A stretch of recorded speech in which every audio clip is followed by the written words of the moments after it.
नमस्कार मंडळी.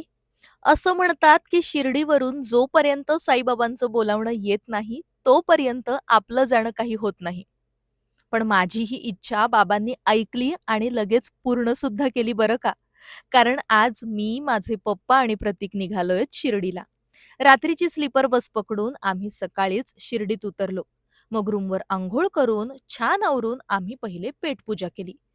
मग खंडेराव मंदिरात दर्शन घेऊन सकाळी 11 वाजता आम्ही बाबांच्या दर्शनाला मंदिरात गेलो. आरतीच्या वेळी गेल्यामुळे दर्शन घेऊन बाहेर यायला आम्हाला दुपारचे जवळ-जवळ 2:30 वाजले.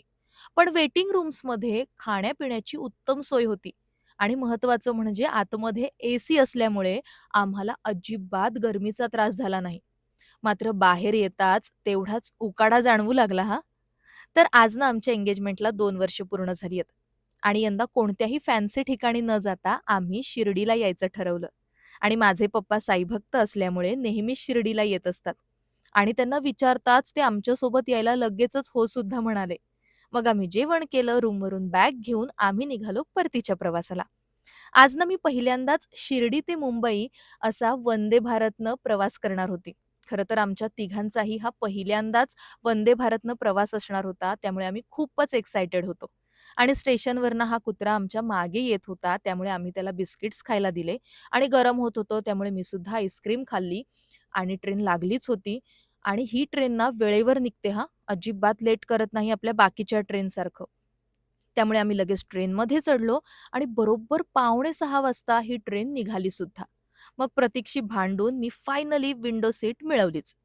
मग थोड्याच वेळात नाश्ता आला, जो आमच्या तिकिटामध्ये इन्क्लुडेड होता. मग बाहेरचा व्ह्यू एन्जॉय करतच होती, तेवढ्यात पप्पांनी माझ्यासाठी टोमॅटो सूप घेतलं आणि ट्रेन हलत होती, त्यामुळे कॅमेरासुद्धा हलत होता. मग प्रतीकने मला कॅमेरा सेट करायला मदत केली आणि मला ना असं पॅकेटवालं सूप एवढं आवडत नाही, पण खरंच हे छान होतं हां. मग थोड्याच वेळात आमचा डिनरसुद्धा आला आणि मला ना जरा असं चमचमीत जेवायला खूप आवडतं. त्यामुळे मला हे ट्रेनचं जेवण ना जरा मुळमुळीत लागत होतं, त्यामुळे माझे एक्सप्रेशन असे दिसत असतील तुम्हाला. पण खरंच जेवण छान होतं, कारण पप्पांना आणि प्रतीकला ते जेवण खरंच आवडलं आणि ओव्हरऑल या ट्रेनचा एक्सपिरियन्स खूप भारी होता. हां, अर्थात आता पैसे जास्त आहेत, पण त्याच्यासोबत मिळणाऱ्या फॅसिलिटीजसुद्धा तशाच आहेत. त्यामुळे सगळ्यांनी एकदा तरी ना या ट्रेनचा अनुभव घेतलाच पाहिजे. आणि बरोबर रात्री 9:45ला आम्ही कल्याणला पोहोचलो सुद्धा.